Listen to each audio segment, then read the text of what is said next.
Metal Gear, and that is why we're here. Hello. My name, I can't do the voice, dude. I'm sorry. Yes, okay, fail from the very beginning. But I am sometimes solid, mostly chubby snake, or aka PTR. I am joined by the man who's always erect, Colonel, aka HD guy, and the man who likes to do it sitting down, Octagon, or in this case, Void Retro. How's everyone doing? I refer to myself as Chonk Steak. Okay, all right. I'm HD Snake. HD Snake. Girth Snake. Girth. Damn, yeah. He was always popular with the ladies. Must be. True. How's everyone doing? Welcome back, HD. Yep. How's everything going for you? Yes. It's going. And yes, you know, we yet talk about Metal Gear, and it's got me incredibly red. I won't lie. That's true. But otherwise doing well. Okay. And Mr. Void Retro, who has been on a hiatus for 7 months. Welcome back, sir. Yes, I return. Not quite dead, but nearly there. But no, yeah, I'm okay. Just getting back into the grind. Been playing a lot of games. Yeah, the new job search, new life stuff, so it's all been a bit of a big change this year. I'm not going to get into the details. Yeah. If you want to see that, you're on my channel, you'll see. But otherwise, yeah, trying to get back into the podcast grind as well. Right, perfect. And for those who don't know, what is your channel? So it's a niche channel. So as the Void suggests, Void Retro. Void represents like dark gothic, you know, more horror style thing. The retro, again, part of the retro gaming. So the two kind of pillars of the channel are like darker gothic horror games or like retro back in the day kind of games. But I have a mix of everything. I like JRPGs, you know, obviously like Metal Gear, all these different kind of things. So I do a bit of everything, like video essays, kind of discussions, not proper reviews, but more opinion-based stuff, retrospectives. Yeah. Showcases of like horror stuff. I'm gonna do some retro stuff in the future. But yeah, okay. My attention. So if someone likes playing My Little Pony, your channel's not for them. No, definitely not. Unless there's a horror version of that game. Hey, Silent Pony. Silent Pony, evil. Ooh. Brony before ponies. Brony corpse. Please. Okay, someone get Capcom on the line. We've got an idea for them. It's like my little T-Virus. That's it. Okay, the hell out of that game. Yeah. Right then. Sure there's a weird name. Just give me tank controls and fix camera angles, pretty in backgrounds, and I'm there. And $60. Come on, man. Come on, man. Right then. So, we obviously are here for, on the camera right over there, Metal Gear Solid 3. As you can see, I actually bought it in the end. Fantastic, bro. Good job. And It's a good game. it is a good game. Alright, so for the record, out of all the Metal Gears, which one is the best? Personal opinion. HD? Okay, you say, John says this one. HD? This one as well. I was always die on the hill. It would be Metal Gear Solid 2, but now, little by little, I'm persuading to 3. The thing is, they're all so good in their own way. Like, one is the retro nostalgic classic that I'll play anytime. 2 is that kind of absolute brain fuck AI, which is weirdly prominent and, you know, nowadays. And 3 is like that kind of prequel, really good story, James Bond-esque. And then 4 is like a conclusion epilogue. So we don't talk about 5. 5's terrible. I mean, I beg to differ. But let's not get into that. I love 5. Okay. Note to future self. Then PTR editing this podcast idea. Which Metal Gear is best and why? From best to worst, and we'll rank that. We'll keep it there. So I must actually make an admission. Like, I want to say 3 is the best, but this is coming from someone that actually hasn't played 2. Okay. You did mention that before. Yeah, you may now berate me. Yes. It's okay. The meta, it's like super referential of the first game. And Yeah. It's just so bizarre. It's very good, and I recommend playing it. Yeah. The only For sure. It's a lot of people's favorite. The same as Silent Hill 2 is everybody's favorite. Another sequel that I didn't play until I played the remake. So yeah, I need to get my shit in order. Clearly, the only thing that Kojima did wrong in Metal Gear Solid 2 was that you play. Well, a spoiler if you haven't already. Is that you play Raiden more than Snake. So. A 20-year spoiler. Yeah. And speaking of spoilers, I was talking to the guys. We'll try and not go too big on spoilers. If we do, we'll try and warn you. But like, don't worry, 90%. Pretty sure we won't touch on plot twists or stuff like that. When PTR is editing this back, you can put the exclamation on the screen from Metal Gear. Oh yeah. You're about to do a spoiler. Yeah. But we'll avoid it. True. I actually have that saved on. I have that animation saved on my computer, so I can do that. All right then. So enough about 2. Enough about all the ones. We're here for 3. goddammit, and we're gonna talk about 3. All right. So. When was the first time you played Metal Gear Solid 3? How did that game fall into your lap? Void, why don't you take the floor? See, I've got quite, I think, a nice, wholesome story. So, like, I was a massive Metal Gear fan back in the day because I played it around my friend's house, the first one. And then when I first got a PS2, my mum and dad got me that when I was young, and I got the MGS2 game, so I loved that. So then all the things start, all the magazines start coming out, you go, oh, there's Metal Gear Solid 3, what's this about? Really confused seeing the demos, stuff like that, oh, this isn't Snake, but it's Snake, what's going on? This is before all the news about it became a prequel. Everyone just thought it was Solid Snake in the jungle for a while. But then eventually we went to a place called Choices in the UK, which is essentially Blockbusters, but it's out of business now. And I got it for my birthday, because I think originally it came out in February or March or something. I think, I might be wrong there. But I got it around my birthday, and I put all my birthday money into it, because it was like £40, which was still a lot. Like, what, 2004? I think it was. But the reason I wanted it so badly is my friend had it again, and his dad was going through it, and I saw him battle in the end. I was like, this is the coolest boss fight I have ever seen. And it was like, there's so many ways to tackle it. I was watching him, and obviously I've been playing the demo discs over and over and over just to get to Sokolov, just that first kind of mission area, and I was like, no, I need this. And I got it, and I played it non-stop, start to finish, over like 3 days. All my snacks, sat in my own filth as like a 12, 13-year-old.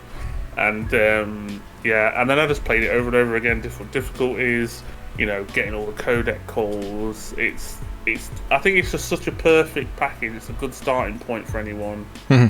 It's, David Hayter is Snake, so you know what? I don't care about Kiefer Sutherland and Kojima's disrespect for. He didn't do a bad job, but he's no David Hayter. I think we can go into. Yeah. He should have been. I know Solidus's voice actor died, but if they were going to go another way, he would have been a good Solidus, or Could be. Yeah, I see that.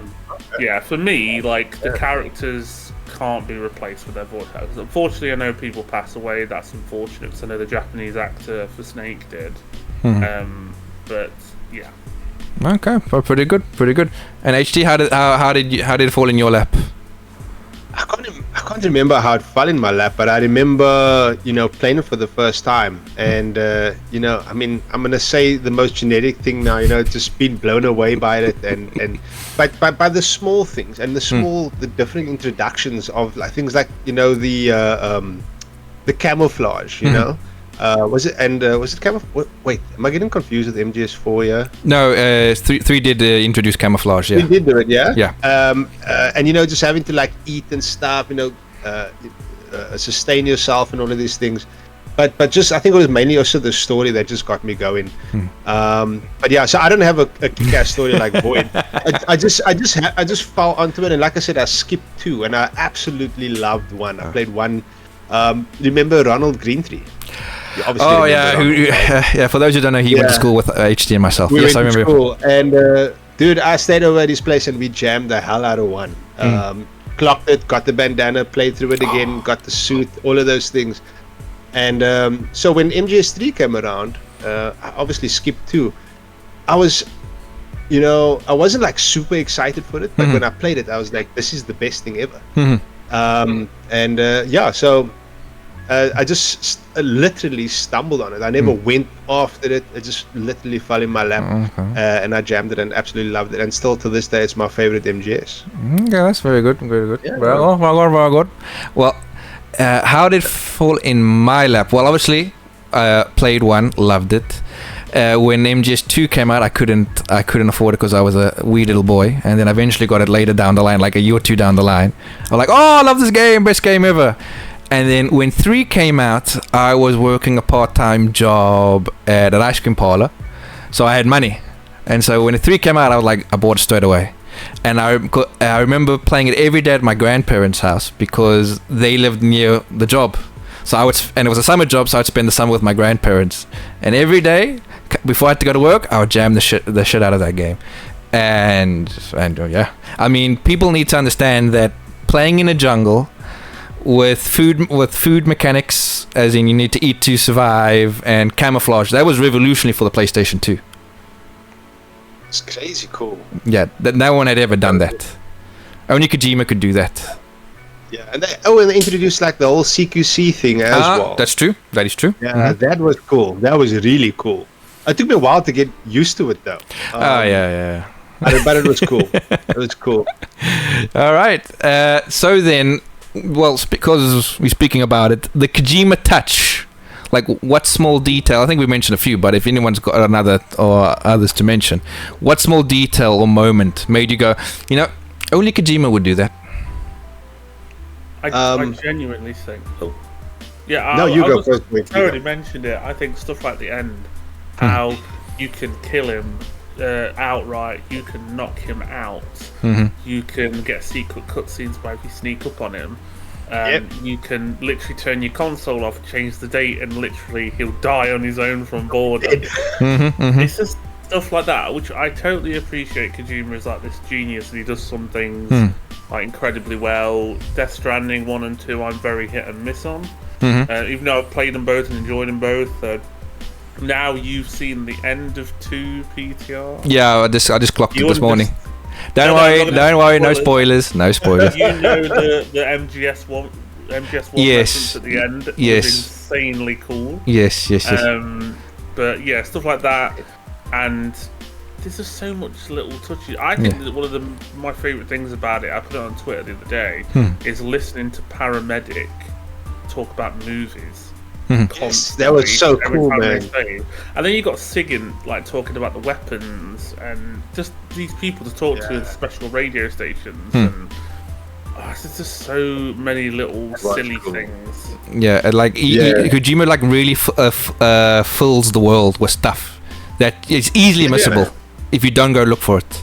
Yeah, you can miss a lot of it. Yeah, 100%. I think there's another way actually that I never did, but you can, when the end is being wheeled away after that cutscene, you can actually snipe him and kill him outright. Correct. And I never knew that when I was a kid. I only found that out recently.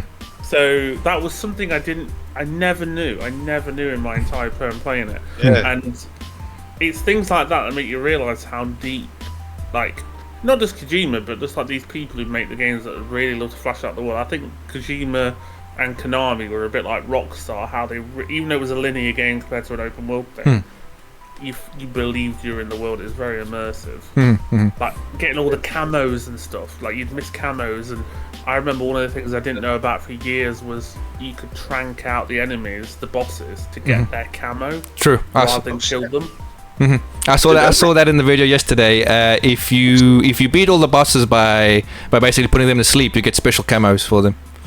Yeah, and one of them, I think it was the spirit camo, makes it so your footprints can't be heard, so you can sneak up on guards.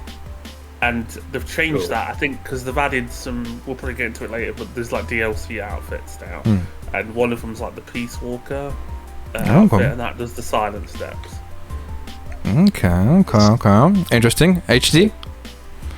Yeah, look, I mean, we're talking about. You remind me of something when you said when the end was being wheeled off, and I don't know if you were talking about that. There was this one scene with I forget what that group's name is, with Boss Volga and all the bosses and stuff. I forget what their group was called, but there's yeah, and there's a number of cutscenes, because a lot of the cutscenes, especially when you're with Snake and you're looking through his binoculars, it's or some scenes are interactive, and if you look through your binoculars at a certain time or you investigate something, you see the sorrow in the background of certain scenes. I remember that. Yeah, there was like but if you don't look, you won't see it. That sort of thing, and that segues into probably one of, again, you mentioned now these different ways to kill the end, but I mean, I'll never forget the sorrow. I actually switched. I didn't know how to beat the sorrow. This is before YouTube Let's Plays and all of these things, right? We had it tough. Magazine or whatever. I thought the game was glitching out. What the hell? Exactly. I'm getting to the end. I'm like, what? I just die. Like, what the hell is happening here? Yeah. And it was a buddy that actually said, dude, you need to. I'm not going to say it in case, they do. I don't know if they okay, here we go. Here's the first spoiler warning for boss fight, the Sorrow, of how to beat him quickly. The only way to beat him is to take the floor. Actually, the only way to beat him, I mean, if you don't want to know, don't listen to this. But the freaking cyanide pill, whatever that death pill, and then you obviously, and then you have to take the revival pill. That was such a unique way to do that, and it doesn't explain it. Make sure to take the revival pill quickly, otherwise you will die and it's game over. You will die, yes, exactly. Which segues into another thing, that if you die at all in this game or kill certain characters, you get time paradox appear, which is another thing. Yes. Yes. Going back again with Sorrow, the fact he comments and you see how many people you've killed. So if you do a trank run, there's nothing in the river, there's nothing at all there. And that's cool. Because you can actually get away without killing animals as well if you just eat the food you find, like the rations and stuff. Yeah. So he's just kind of floating, commenting, saying like, "You're a man of honor and all this, and you don't kill," and then otherwise you've got like thousands of soldiers you've murdered coming. Yeah, I remember that. That's so cool, man. That was cool. Yeah, young PTR didn't have patience. I was balls to the wall. Those bullets were flying. That was cool, bro. So shit. I was like, "Yo, let me through you, motherfucker." There is secret. It prompts you to click R1 to look through Snake's eyes at certain times, but the game actually has secret ones where if you just go in a cutscene and you hold R1, eventually it will there is prompts, but it doesn't appear. And one of them is when you're being tortured. There's a codec number, and the Sorrow is like holding it up. Saying, "Call this number." Yes, I remember. Like in the background, I remember that. And it's stuff like that. It's just like so. The reason I love Metal Gear is it's historical and grounded in reality, and it's such about characters and the story and like themes, but it's also got these supernatural, weird silliness to it. It's like two sides of a coin. It's brilliantly made, all of them. I think. 100%. True. I will never forgive Kojima for in Metal Gear Solid 1, where you needed to get the codex for Meryl. And everyone in game was saying it's at the back of the CD case, and then for some reason you had a CD case in your inventory. Yeah. And dude, I was like, this is the only, and I was running everywhere looking at, and then eventually, like you say, we had to get the magazines. And like a month later, magazine comes out. Oh, here's tips and tricks for Metal Gear Solid, and it's like, no, the codex is literally on the back of the game. I'm like, no fucking way. One in your hand right now. Yes, and I pick it up and I turn it around, and brother, it's right there. That was incredibly well done, even before the internet. But I'm pretty sure if you get stumped on it, if you keep calling the Colonel, he eventually gives you another hint about it being the game case, or he gives you partner number, I think. And also, you can just go through the codec one by one, actually. So it's a roadblock. I want to know who did that. Yeah. But, yeah, there's so many things. I mean, like, it's like the Mantis fight in one. Like, if you don't swap the controllers, you die once. You go in next time, Colonel will tell you, like, oh, destroy the statues. They're like a focal point of his psychic energy or something. And that's like how you do it the other way. So Yeah. Okay. I never knew Crazy, I that. didn't know that. I did not there's know a very that. easy way of killing the fear in MGS3 that I've heard of recently. I won't discuss it here, but it's like bizarre how you do it. The fear Oh, is the frog guy, yeah? The wasp guy. Yeah, The froggy wasp guy. spider guy. Yeah, no, that's Yeah. the pain. No, that's the pain. Yes, that's Okay. the pain. Yeah. Okay. Another spoiler for boss fight. The fear, I believe you can kill him easily if you give him bad food. You drop it there and Yeah, you'll eat it. Is that what you're on about? I think it's something like you give him spoiled food and his stamina starts to drain. Oh, okay. Oh, snap. Something like that. Yeah. And the only actual fight I don't really like, and also kind of a member of the team I don't really like, is the pain. I just always found him a bit like cringy. Like, oh, you got wasp. Like, okay. Yeah. It's like, it's bizarre. But I found at the end really cool because he's an old sniper. I found the Sorrow cool because he's like a ghost. You know, the Fury was like an astronaut. You know, and he kind of got with the space flamethrower. dimension. And then obviously the Joy, which is the boss and stuff like that. And then, yeah, I don't know. The pain never did it for me. I love the parallels between like not necessarily a parallel, but it's almost like a 2.0 boss fight. You can compare the ends fight to Sniper Wolf from the first one. Yeah. You know, similar. You know, when you're running around in the forest. Not the one in that long passageway, but in the forest, which is still such a kick-ass fight in MGS1. I think that was also just before you finished disc 1. Yeah. And yeah, that I think the end is more like, you know, it's a similar concept, just in a massive jungle. Kojima really likes cool. his sniper fights. You've got Sniper Wolf in 1, you've got the end in 3, you've got Quiet in 5, and then 2 and 4 I can't remember if there's a sniper sequence there. Quiet's another one where you can actually defeat her by dropping a box on her head. True. Which is ridiculous.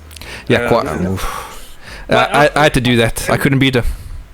MGS5 for many reasons I don't like anymore, but I will say the gameplay currently is the best in the series. I think from what we're hearing about Delta, it'll be Delta soon.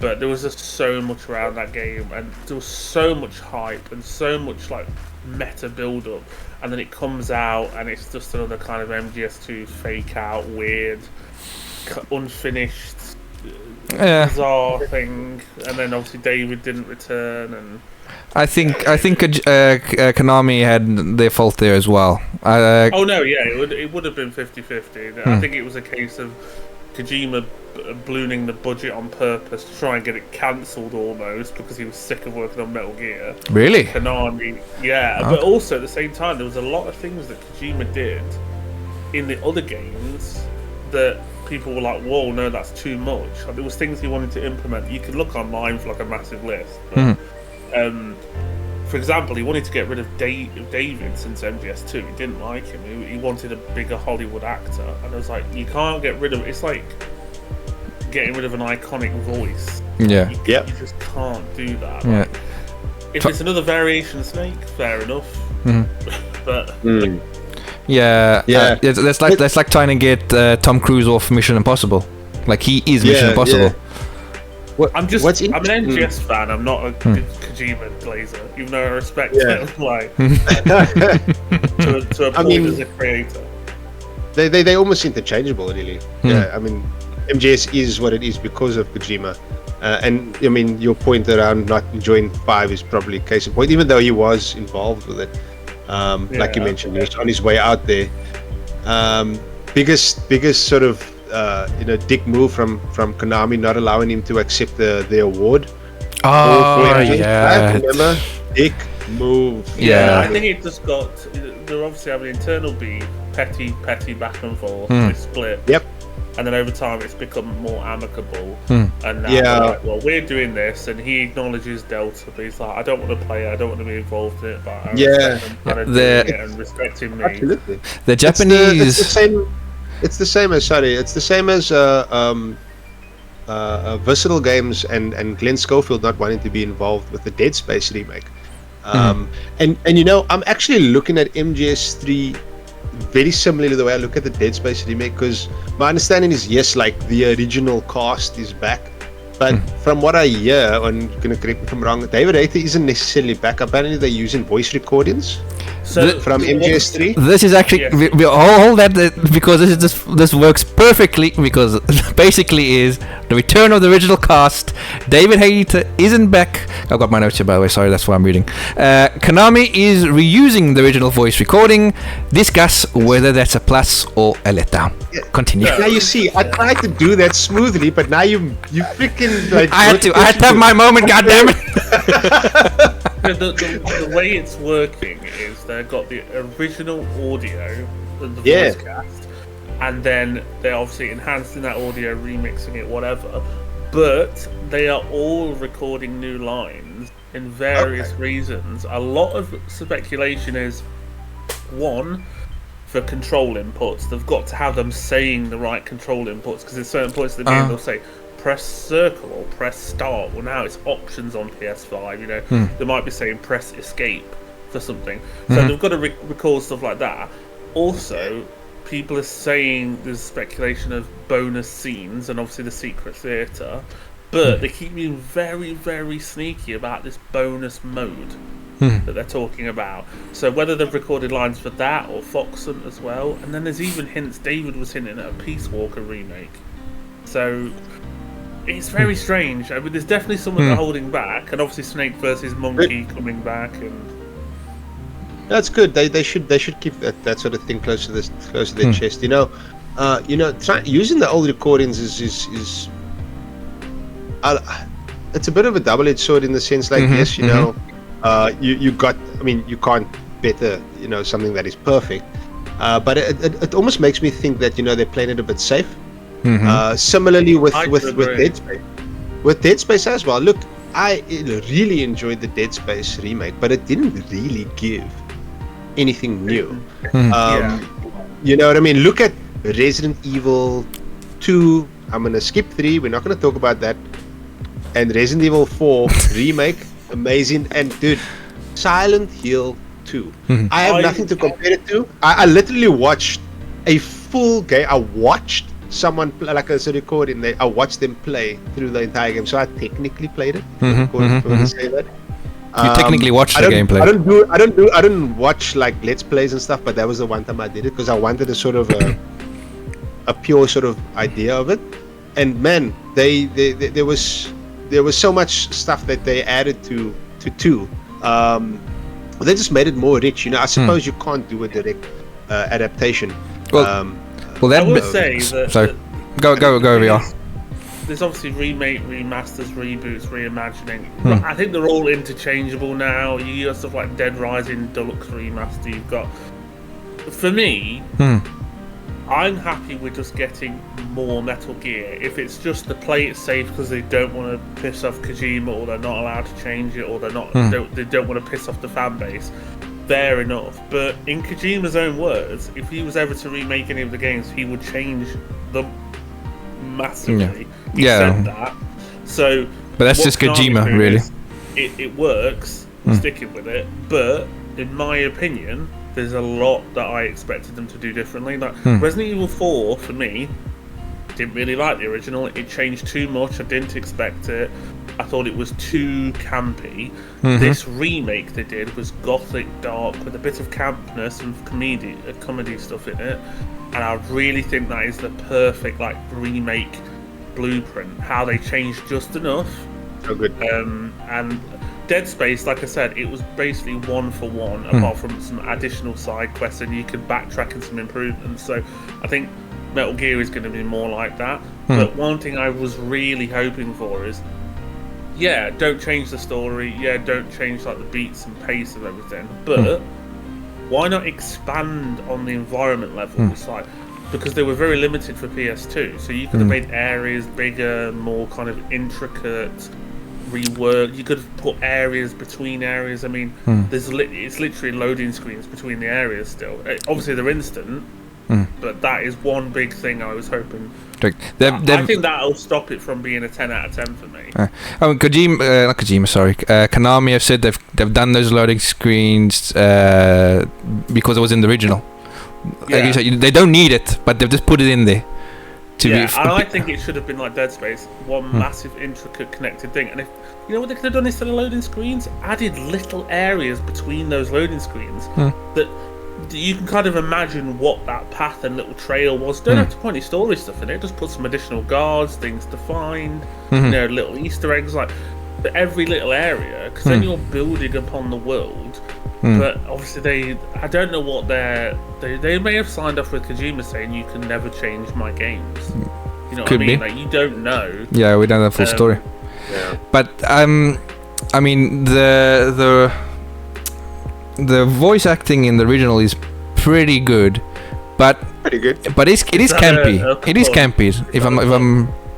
If memory serves me Really correct. So is it? I know, this could be just that gamers aren't happy no matter what they do, but wouldn't it have been better if they redone the lines? I think you go into a twin snake situation where people would be like, everyone sounds older or different. People would complain either way. It's like True. you said, it's personal preference. I think as long as the audio is successfully remastered and lip synced properly from the trailers, it looks like it is. There's nothing wrong with that. And also the new codec screens, the way how they've implemented camouflage, changing on the fly. You can do your codec while you're actually moving now, and all this other stuff. They have made a lot of improvements, and they've added a lot of stuff, but the meat of the game is still generally the same.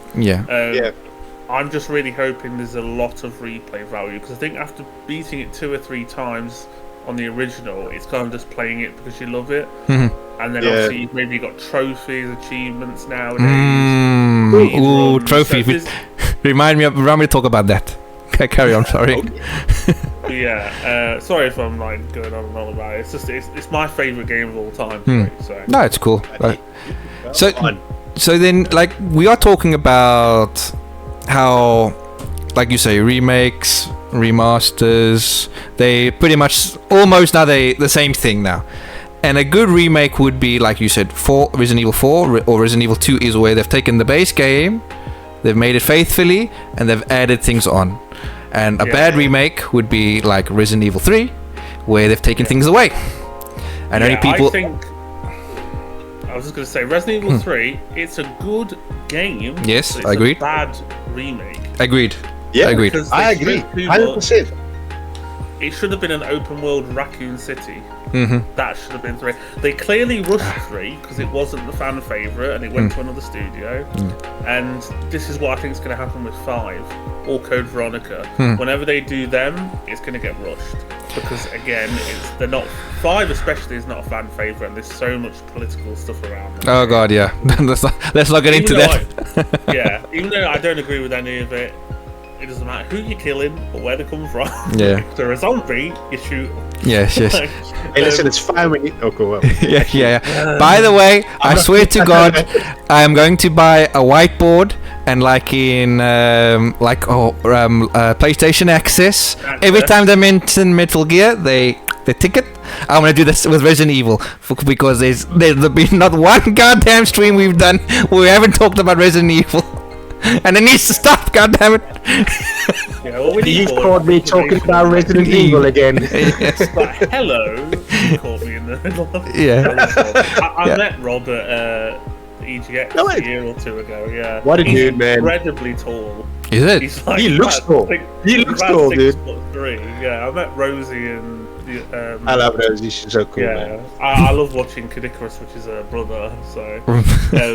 But yeah, back to Metal Gear. Like I think the original voice cast is amazing. Everyone does an incredible job, and what's incredible is we never knew who Ava was, but it's come out that it's actually the voice of Ariel.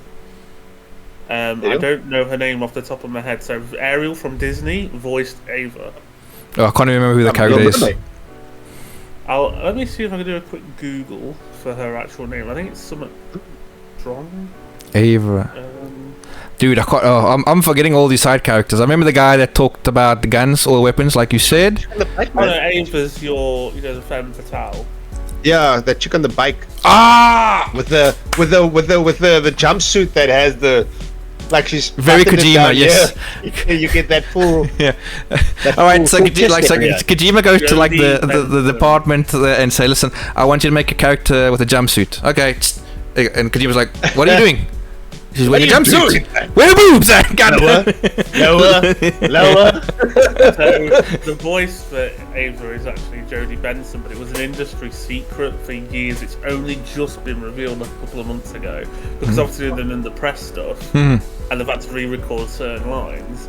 So her voice was always like silk.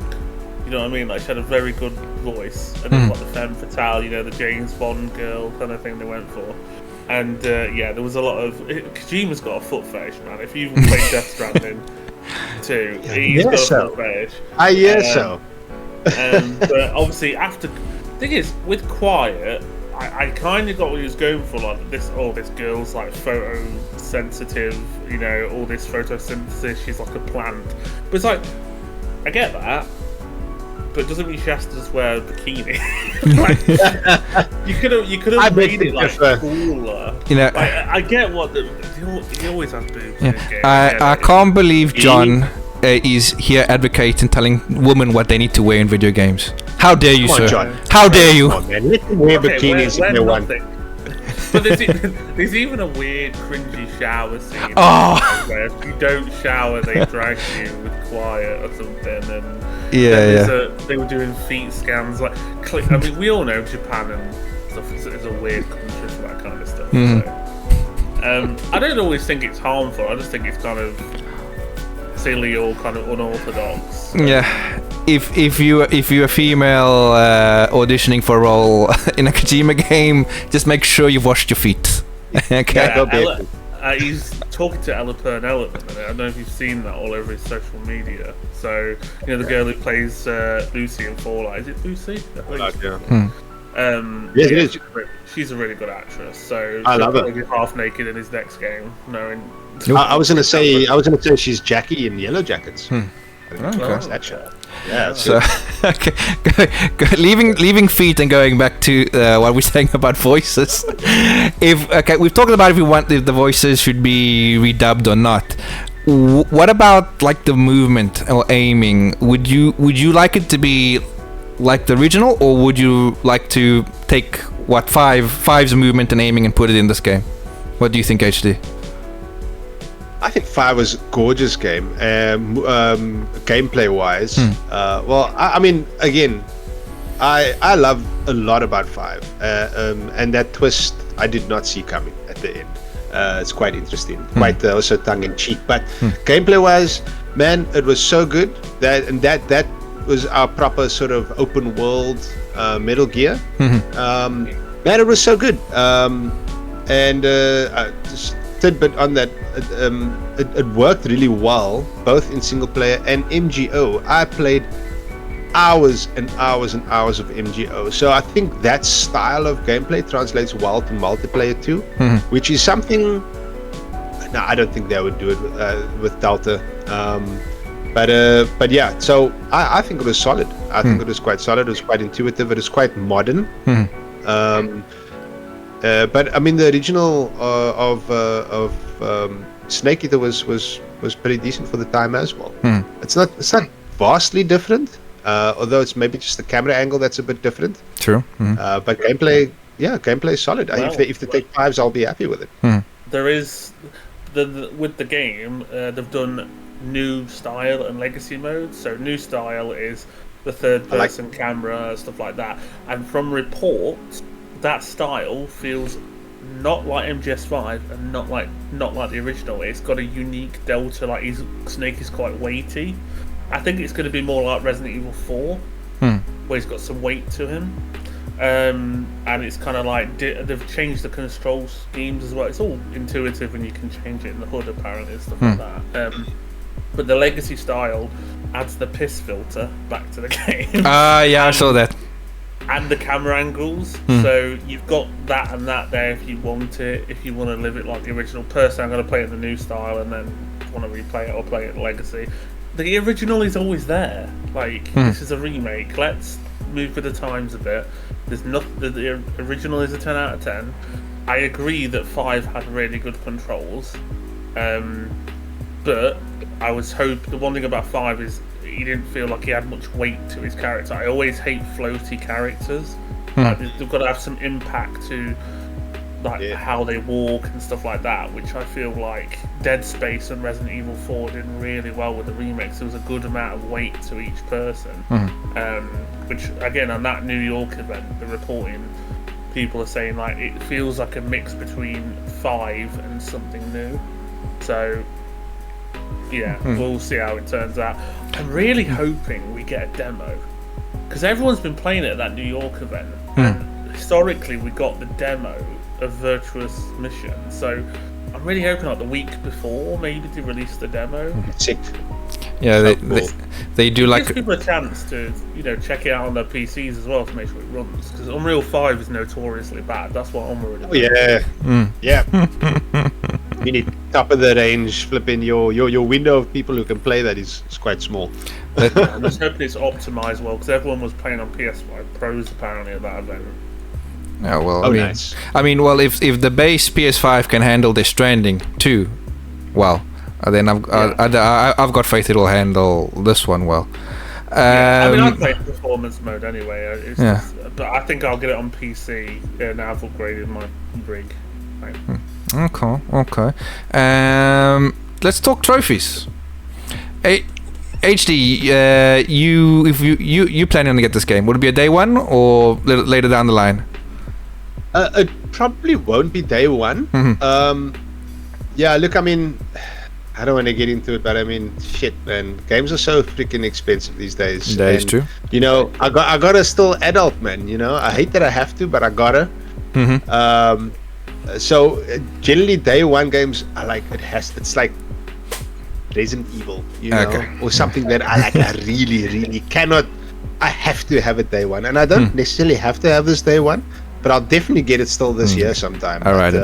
But it would be a platinum that you would go for, yes? It'll definitely 100%. Whatever the trophy list is. There's certain games like I'm over the hill on trophy hunting, in the sense like I'm past not playing a game because the plat is too shitty or whatever. I'm okay with playing a game, playing the story, and then put it aside. Okay, cool, I enjoyed it, because there's so many games that I've skipped because I didn't like the trophy list, and probably missed out on something amazing. But these games that like Metal Gear, that whatever the trophy list is, I will get that platinum. Okay. What trophy? Platinum trophy. What trophy would you like to see in the game? You see, we don't I don't know who actually determines trophies these days. Or I don't know if it's like a collective thing by developers or the game directors, or I don't know who decides these things. But I feel like if it was still a Kojima game, we would have like very weird ones. Different like weird things to do, different ways to kill bosses and all of these things. But I mean, I can't think of anything off the bat what I would like to see. What I don't want to see. Okay. Maybe, I don't want to see maybe too many like multiple playthroughs. I'm not a big fan of multiple playthroughs, and I am not a fan of missable trophies. But I mean, you're playing something that is fairly linear, and you're locked out of certain areas. True. And the trophies are for certain areas. You're probably going to get locked out of it. So yeah, Metal Gear Solid 3 is pretty meaty. So multiple playthroughs is a bit of match. Maybe 2 maximum. Yeah, 2. I'm okay with 2. I mean, look, I did. Again, it depends about how much you enjoy the game. We both got the Resident Evil 1 platinum. Again, when we talk about remakes, the perfect remake. Honestly, I mentioned Resident Evil 2 and 4, Silent Hill 2, Dead Space. Resident Evil 1 is the perfect remake with regards to remaking, and it's like a remake. It's a reimagining as well, adding extra. The whole Lisa Trevor side story addition to it, and just like expanding on the mansion and its surroundings. Love it. But again, the pick for another Resident Evil mention. That was like, what was that, like 7, 8 playthroughs? True. How many true. were that? And it gets on your shoulders, like weighs you down. All those playthroughs. Absolutely. If it's a good game, but I mean, that was also that game you could finish in like a couple of hours. It wasn't a very long one. And Metal Gear is much longer. So max 2 playthroughs. Hopefully not too many missables. I would think a good trophy would be beat the sorrow in under a minute, and everyone would be like, "How the fuck do you do this?" And then another trophy would take battle the end for a week, and people. You get people changing their freaking date and time settings. I can guarantee people will kick off if you've got to literally battle him for like 24 hours times 5, like in real, like that. I would like to see things like the end dies of old age, but they've readjusted it to maybe like you just go AFK for like a couple of hours and he dies, kind of thing. But in terms of trophies and achievements and all that, I genuinely think as long as nothing's tied to the online mode, which it won't because it doesn't launch with it. No online trophies, please, God, please. And difficulty, complete the game on any difficulty, it just the general finish the story, and then replay it in New Game Plus or replay it or whatever, and that trophy only. If there's a hard trophy, everyone's going to struggle because European Extreme was in the original game, and that was as soon as a guard saw you, the game was over. Yeah, true. It restarts the entire game. So what I'm thinking is, rather than that being a difficulty, that might be the secret mode, where it's like stealth mode, like you cannot be seen, like a hardcore game mode, for, like where your stamina is literally draining, like area to area. You have to be eating quite frequently. You have to be careful. If you die, it restarts. Like, you know, was it not permadeath mode? You know what I mean? That kind of thing. That would be a cool thing as a separate thing.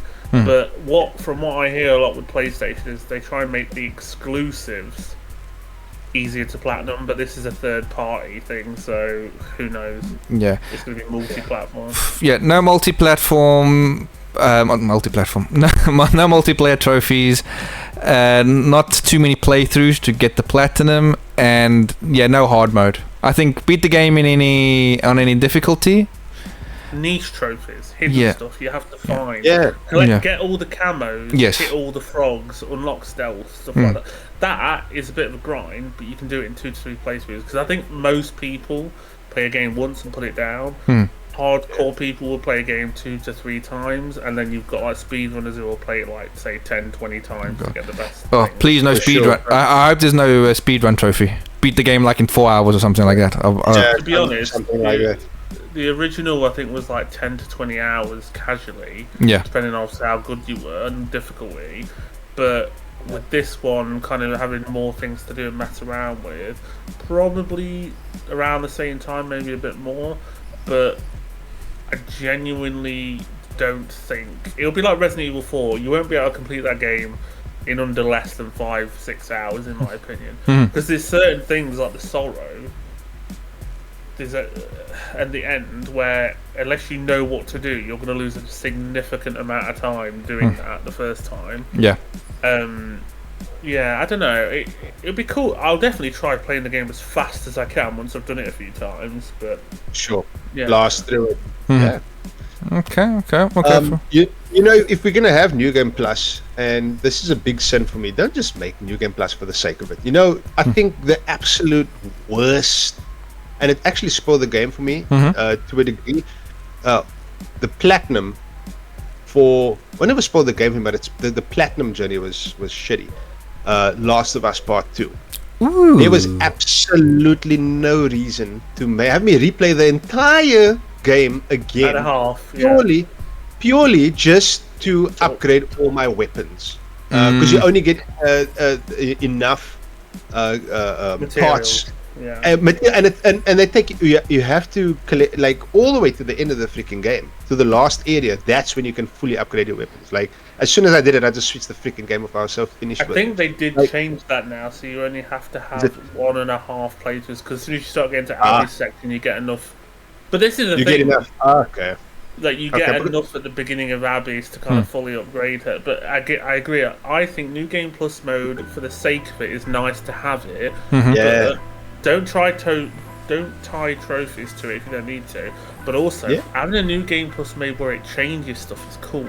Like going into New Game Plus mode and like enemies are in different areas, or there's special little mini bosses that appear, or different conversations or different cutscenes can happen, or for example, like you complete a game and now there's like, you know, other things you can do, like when you're reliving the game. It's almost like the character remembers already playing the game.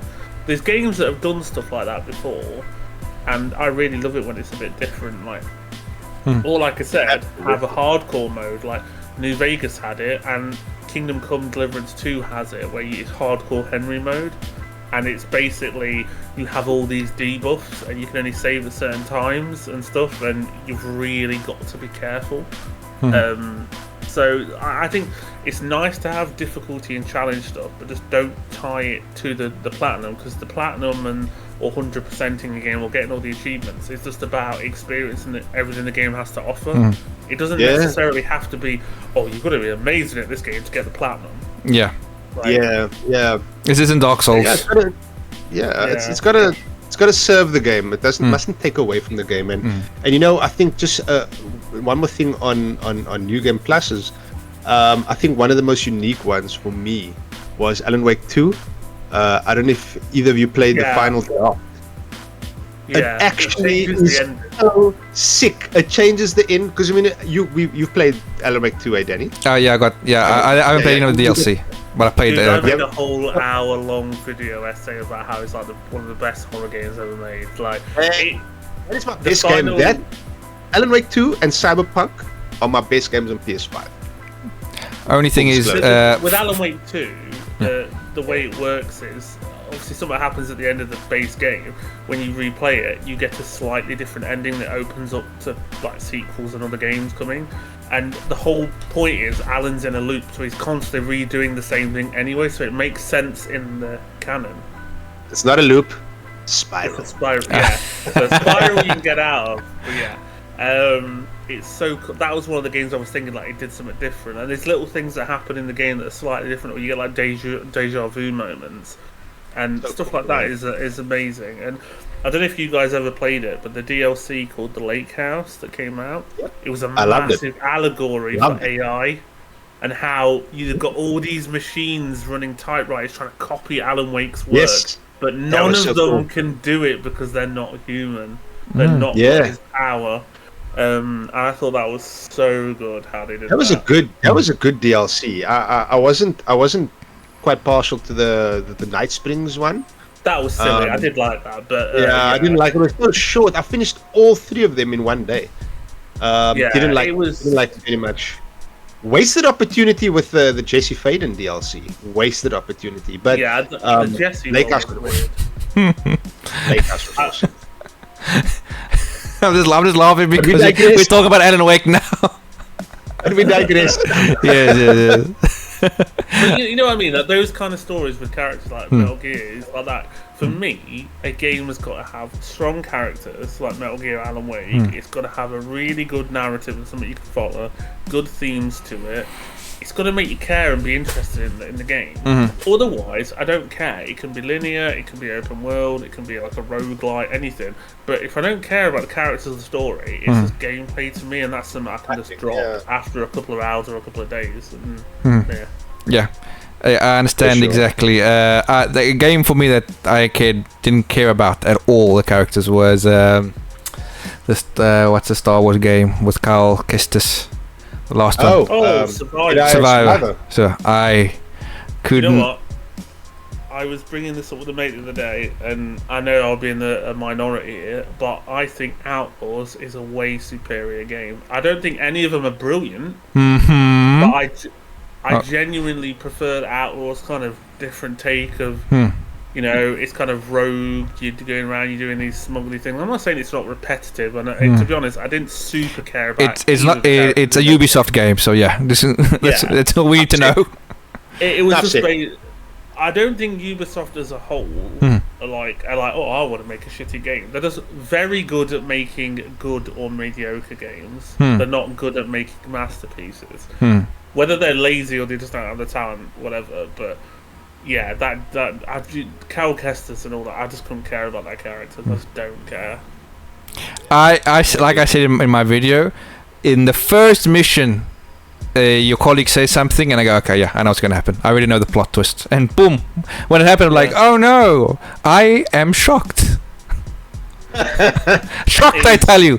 Now, later on, there's another twist. I said, okay, I didn't see that coming. I'll be honest, but still, it was like, okay, dude, and it's in Jedi Survivor, that twist at the end was genuinely quite. I didn't see that coming in. Yeah. So, but I think the problem is with Star Wars, it's just oversaturated right now. True. But Konami are coming back with bangers. Yes, let's go back to Konami. Konami are coming back with bangers, and Disney kills Star Wars. That's all we have to say. All I want, Silent Hill 2's been made, it's been done. They're doing 1. That's going to be really good because they've got loads of wiggle room with that. As long as you keep the fog and the aesthetic and the main story, good mad. I want them to do 3 at least. 4, I know I do like 4, but 4 is going to be all over the place. Metal Gear. What I want to see them do is Metal Gear 3, which they've done. I want them to do Peace Walker realised for consoles, and then I want them to do Metal Gear 1 and 2 into one game, where you start playing a Snake against Big Boss, and that's kind of like the prequel, and then you can do MGS 1, 2, and 4 again in the future. Okay. Well, this is actually perfect, because for the last question is, would this remake spark a full series revival? Well, I think it will. I mean, I think Konami is they they're testing the waters. They tested the waters with Silent Hill. People loved it. They already got freaking Silent Hill 1. They announced Silent Hill 1 again. Bluebird taking care of that as well. Pre-Silent Hill 2, I know people were iffy about Bluebird.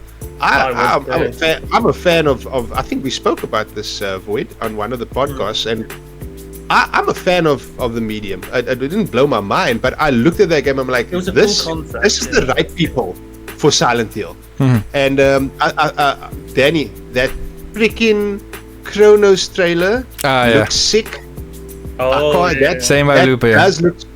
And let them know. It's like the new Dead Space. I like it because it's all about time travel, isn't it? And so cool. Survival horror. So that looks good. I mean, and Bluebird's doing 1 now. So let's hope and pray that Delta does well, because then I'm pretty freaking sure this is a series revival right here. I'm wondering whether they're going to call all of them like Metal Gear Solid Delta and then call it Peace Walker, or whether they're going to go like Metal Gear Solid Omega Peace Walker. And they're going to.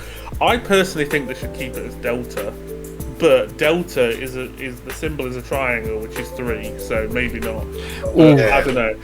They need to disassociate the series. Just calling it Metal Gear 3 Snake Eater 2025, 20 whatever. I think they should have called Resident Evil 4 and add a subtitle to it. And because I think subtitles are better than numbers now. Because eventually you get to the silly point of Resident Evil 9.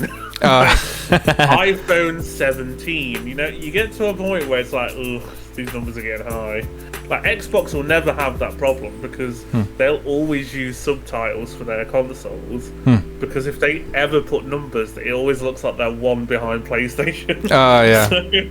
It doesn't make sense, because you'd have Xbox 4 coming out at the same time as PS5, and everyone's like, whoa, that's not as good. For sure.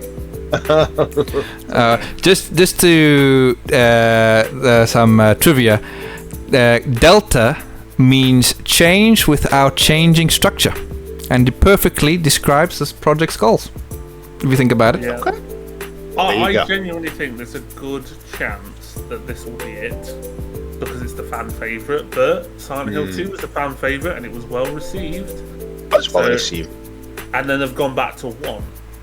So from the fan favourite then to the other one. So if they're going to do that, in my opinion,